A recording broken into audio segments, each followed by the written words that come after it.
ಮಳೆ ನಿಂತರೂ ಮನೆ ಸೇರಲು ಈ ಗ್ರಾಮಕ್ಕೆ ದೋಣಿಯೇ ಆಸರೆ.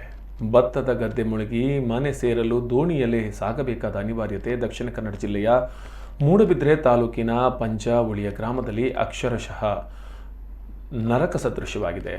ನಂದಿನಿ ನದಿ ಉಕ್ಕಿ ಹರಿದ ಪರಿಣಾಮ ನದಿಯಂತಾದ ಭತ್ತದ ಗದ್ದೆಗಳು ಮಳೆ ನಿಂತರೂ ನೆರೆ ಇಳಿಯದೆ ದೋಣಿಯಲ್ಲೇ ಸಂಚಾರ ಮಾಡಬೇಕಾದಂಥ ಪರಿಸ್ಥಿತಿ ಇದೆ. ಎಕರೆಗಟ್ಟಲೆ ಭತ್ತದ ಗದ್ದೆಯಲ್ಲಿ ನೀರು ತುಂಬಿ ಲಕ್ಷಾಂತರ ಮೌಲ್ಯದ ಕೃಷಿ ನಾಶವಾಗಿದೆ. ನಂದಿನಿಗೆ ತಡೆಗೋಡೆ ಕಟ್ಟದ ಕಾರಣ ಊರಿನಲ್ಲಿ ನೆರೆ ಬಂದಿದೆ. ಇಡೀ ಗ್ರಾಮದ ಎಕರೆಗಟ್ಟಲೆ ಕೃಷಿ ಭೂಮಿ ನಾಶವಾಗಿದೆ.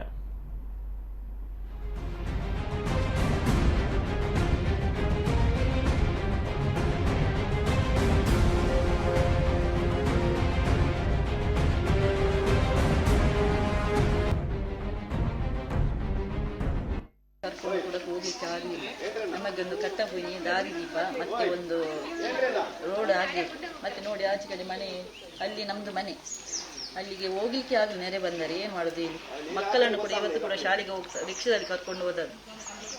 ವರ್ಷ ಕೂಡ ಹೀಗೆ ನಾವು ಎಷ್ಟು ಒಂದೊಂದು 5-5 ಎಕರೆ ಒಂದೊಂದು ಮನೆಗೆ ಉಂಟು. ಎಲ್ಲ ನಾಟಿ ಆಗಿದೆ, ಎಲ್ಲ ಹಾಳಾಗಿದೆ. ಈಗ ಏನು ಪರಿಹಾರ ಅದಕ್ಕೆ?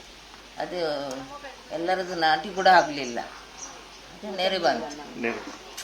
ಏನು ಮಾಡೋದು? ಅದು ತಡೆಗೋಡೆದೇ ಒಂದು ಪ್ರಾಬ್ಲಮ್. ಅದೊಂದು ಸರಿ ಆದರೆ ಸ್ವಲ್ಪ ಆದರೂ. ಮೊದಲು ನಾವು ರೋಡ್ ಸಹ ಇರಲಿಲ್ಲ, ಈಗ ನೀರಿನಲ್ಲಿ ಹೋಗ್ತಿರ್ತೀವಿ ಮೇಲೆ ಶಾಲೆಗೆ ಎಲ್ಲ ಬರ್ತಾರಲ್ಲ, ನೋಡ್ಕೊಂಡು ಹೋಗ್ತಾರೆ. ಎಷ್ಟು ವರ್ಷ ಕೊಡ್ತೇವೆ, ಏನು ಹೇಳೋದಿಲ್ಲ ಅವರು.